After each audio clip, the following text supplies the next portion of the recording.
Again, good afternoon everyone. I am Agnes Coino. So I will continue my report, which is the second topic in Unit 4. This is all about teamwork or teamworking. So what is, or we have here the definition of teamwork.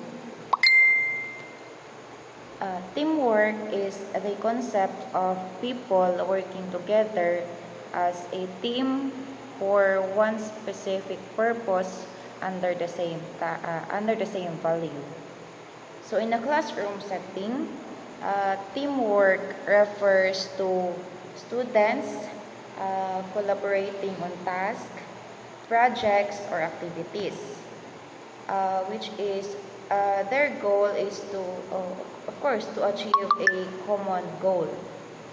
Each team member contributes their skills, knowledge, and efforts while sharing responsibility and supporting one another.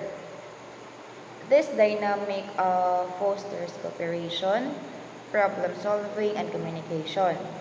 For instance, during group projects or discussions, students work together, influence each other's strengths to reach a shared objective, like uh, like completing a presentation or solving a complex problem.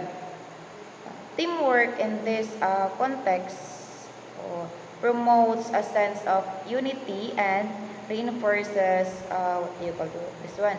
Reinforces shared values like respect, accountability, and commitment to learning. Okay, next, teamwork. Okay, greater interpersonal skills are necessary if you are to work together. Okay, greater interpersonal skills are essential when working together. Why? It is because it enables individuals to communicate effectively, build trust, and resolve conflicts. Skills like active listening, empathy, and clear communication help team members understand each other's perspectives and work cohesively toward a common goal. In a group setting, these skills ensure that everyone can contribute ideas, provide constructive feedback, and maintain a positive, productive environment. Without strong interpersonal skills, misunderstandings without this without these interpersonal skills, misunderstanding and tensions can arise that can be hindering teamwork and collaboration.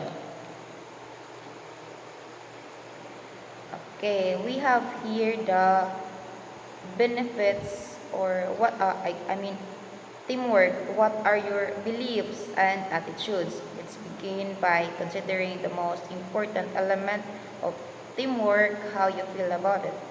Okay, we have here teamwork depends not only on your skills but on your attitude as well. Teamwork relies not only on your skills but also on your attitude because a positive mindset fosters collaboration and group success.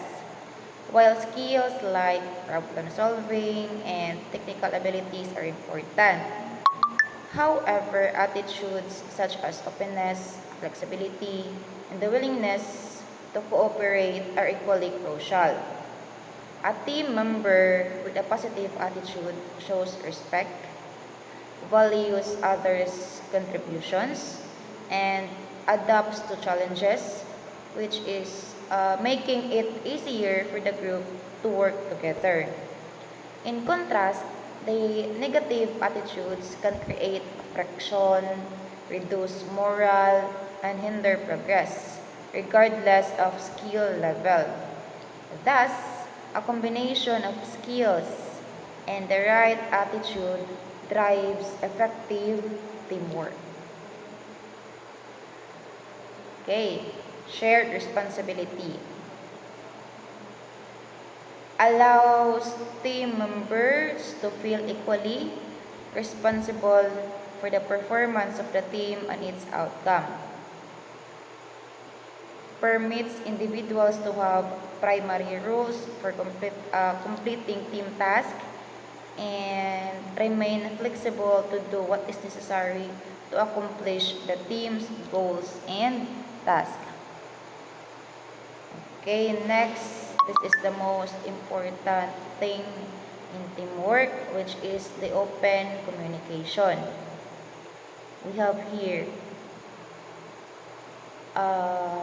creates and maintains a climate of trust and open, honest communication, allows team members to talk openly with one another, promotes the exchange of feedback, provide team members to work through misunderstanding and conflicts. Okay, good communication is important in teamwork because it ensures that everyone is on the same page, reducing misunderstanding and enhancing collaboration. Effective communication allows team members to express ideas clearly, share feedback constructively, and listen actively to one another. And this helps in aligning goals, coordinating tasks, and addressing issues promptly. In a team setting, clear and open communication fosters trust, strengthens relationships, and promotes efficiency. Ultimately, that can lead to better outcomes and smoother cooperation. Okay, and we have to keep the following in mind. Teamwork improves the working environment. Teamwork keeps communication consistent. Okay. First, we will discuss first in the first bullet, which is teamwork improves the working environment. In a in a classroom setting, teamwork improves the working environment by fostering collaboration, support, and a sense of belonging among students. When students work together effectively, they create a positive atmosphere where everyone feels valued and encouraged to contribute. This reduces competition and isolation, replacing it with cooperation and mutual respect. For example, in group activities or projects, teamwork can help distribute tasks evenly and allow students to share knowledge, making learning more enjoyable and productive. A classroom wherein, I mean, a classroom where teamwork thrives feels more inclusive, more motivating, and more conducive to learning. And we have here the second, which is teamwork keeps communication consistent. Okay, in a classroom, teamwork help. Teamwork helps keep communication consistent by encouraging regular interactions and updates among group members.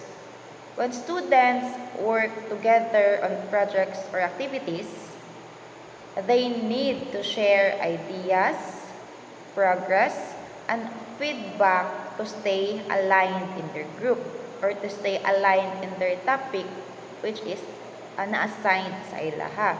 And this ongoing communication ensures that Everyone understands their responsibilities, avoids confusion, and addresses challenges promptly. For instance, during a group presentation, students must consistently communicating or consistently communicate about deadlines, rules, and content, ensuring that everyone is on track. Consistent communication in teamwork fosters better coordination and reduces misunderstandings and helping the group to work more efficiently. And for the third one, teamwork relieves stress. So, nakakatanggal daw siya ng stress if mayroong teamwork. Okay, in a classroom setting, teamwork reduces stress by allowing students to share responsibilities and support each other. When tasks are divided among group members, it lightens the workload for individuals, preventing them from feeling overwhelmed. For example, in a group project, instead of one student handling everything, team members can collaborate, each focusing on specific tasks based on their strengths. This collective effort reduces the pressure on any single person or on any single student and creates a more balanced approach to completing assignments or to complete with their project. Additionally, teamwork fosters a supportive environment where students can help one another, which further, which uh, which can relieve stress and encourages a sense of shared accomplishment.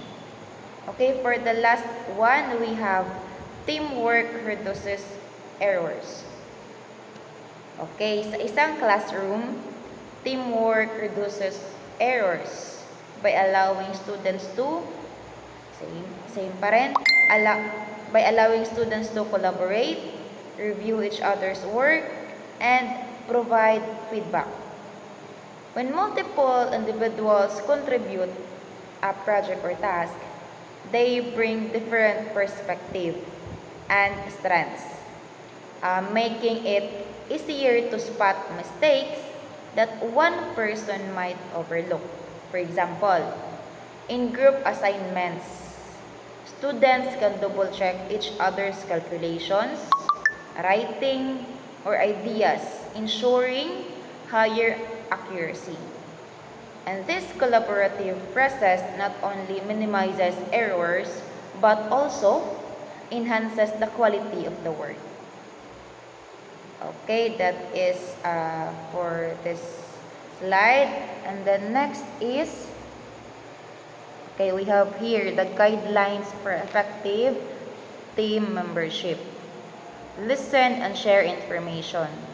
Really listening to what other team members have to say is one of the most vital skills. Vital skills you can contribute to a productive team atmosphere. You should always be willing to give an attentive ear to the views of other team members and expect them to do the same for you. Next is, okay, we have here the guidelines for effective team membership. Ask questions and get clarification. If an idea isn't clear to you, it is your responsibility to the team to ask question until the matter is clarified. Okay, next. Conflict. Hindi po natin maiiwasan na sa isang grupo is magkakaroon ng conflict. Most difficult to deal with personally and professionally.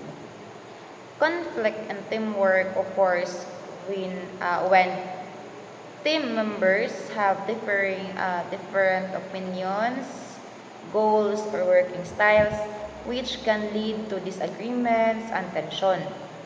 In a classroom, this might happen during group projects when students disagree on how to approach a task, allocate responsibilities, or prioritize deadlines.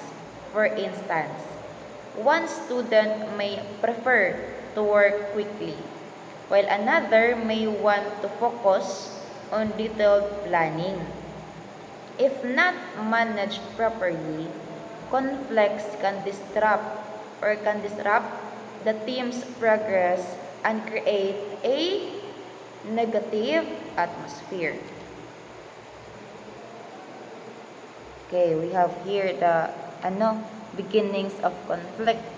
First is poor communication, seeking power, dissatisfaction with management style, weak leadership, lack of openness, and the last is change in leadership. Okay, next.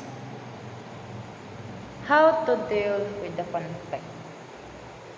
Conflict occurs when individuals or groups are not obtaining what they need or want and are seeking their own self-interest. Sometimes the individual is not aware of their need and unconsciously starts to act out. Other times, the individual is very aware of what he or she wants and actively works at achieving the goal. Dealing with conflict in a classroom setting requires effective communication, understanding, and problem solving. By addressing conflicts constructively, students can strengthen teamwork and ensure smoother collaboration to uh, para tapusin ang kanilang task or para tapusin ang kanilang project. Okay, how to prevent conflict? Okay, conflict prevention. Preventing conflict in a classroom setting involves practice strategies that foster a positive and collaborative environment. We have here some situation. We can prevent the situation of conflict as follows. First is acknowledge the other person's concern, calmly discuss one's another concerns, and the last is give him or his a chance. Bigyan siya ng tsansa para magsalita, para pakinggan ang kanyang opinion. Baka siguro makakatulong sa inyong task or sa inyong project. And by implementing these prevention strategies, teachers can create a harmonious classroom environment that encourages cooperation and minimizes conflicts among students. So, napakahalaga talaga na i-emphasize ni teacher kung ano ba yung mga rule para sa isang grupo para hindi magkaroon ng problema sa isang proyekto or sa isang assigned task. Okay, so that ends with my topic about the coaching and mentoring and about teamwork. So I hope mayroon po kayong mga bagay na natutunan mula sa aking report po. Okay, again, I am Agnes Coino, and good afternoon once again, everyone.